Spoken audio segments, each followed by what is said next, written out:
잘 지냈어요 모두 보고 싶었어 우리도 어쩜 이렇게 시간이 안 가는지 정말 버스 안에서 going 이불 속에서 going은 언제나 너에게 going. Assalamualaikum warahmatullahi wabarakatuh. Puji syukur kita panjatkan kehadirat Tuhan Yang Maha Esa, karena rahmat karunia-Nya saya dapat mengerjakan tugas ini. Video kali ini saya akan membahas tentang ragam bahasa Indonesia oleh Bapak Budi Wicaksono MPD.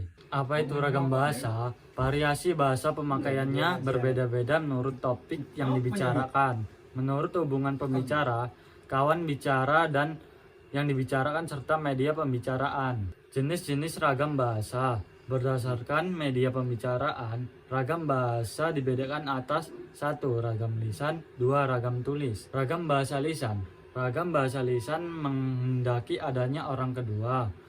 Di dalam ragam lisan, unsur-unsur fungsi gramatikal seperti subjek, predikat, dan objek tidak selalu dinyatakan.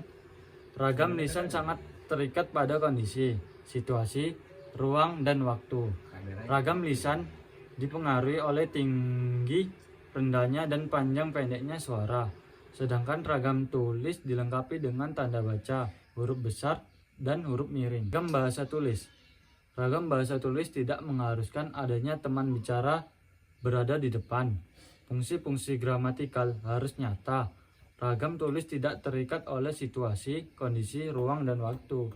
Ragam tulis dilengkapi dengan tanda baca, huruf besar, dan huruf miring. Ragam baku. Ragam baku adalah ragam yang dilembagakan dan diakui oleh sebagian besar warga masyarakat, pemakaiannya sebagai bahasa resmi dan sebagai kerangka rujukan norma bahasa dalam penggunaannya. Ringkas dan padat. Ringkas, tidak ada yang mubazir, hemat penggunaan bahasa.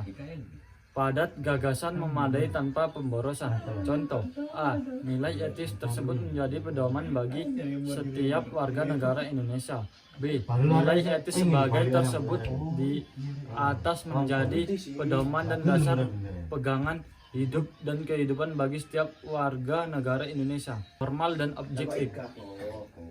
Kosakata bernada formal, membaca bukan membaca, menulis bukan menulis, tertabrak bukan ketabrak, berkata bukan bilang. Objektif, tidak berlebihan. Contoh-contoh itu telah memberikan bukti alangkah besarnya peranan orang tua dalam pembentukan kepribadian anak. Konsisten. Unsur bacaan, ejaan, tanda baca digunakan secara konsisten. Contoh: apabila pada awal uraian kata surat kabar harian ditulis dengan singkatan SKH, maka pada uraian selanjutnya harus ditulis SKH. Tolak dari gagasan.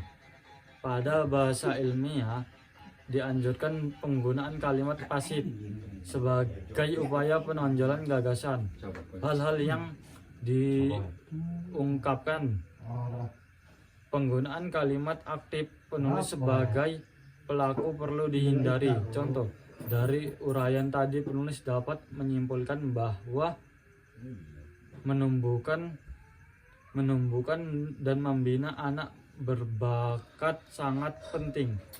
Dari uraian tadi dapat disimpulkan bahwa menumbuhkan dan membina anak berbakat sangat penting.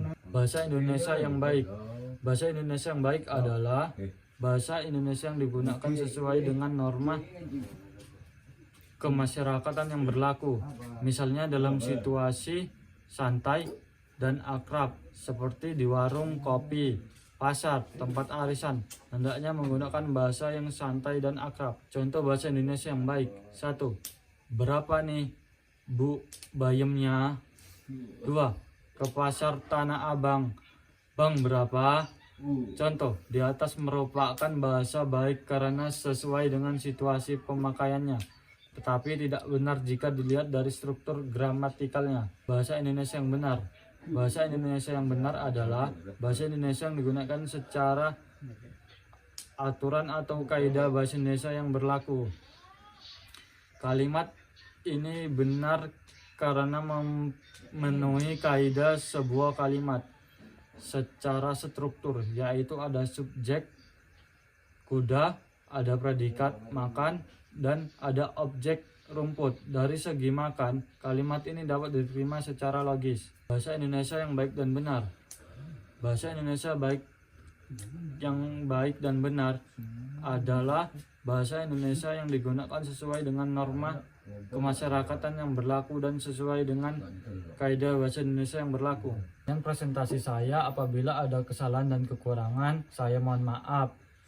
Saya tutup. Wabillahi taufiq wal hidayah. Wassalamualaikum warahmatullahi wabarakatuh.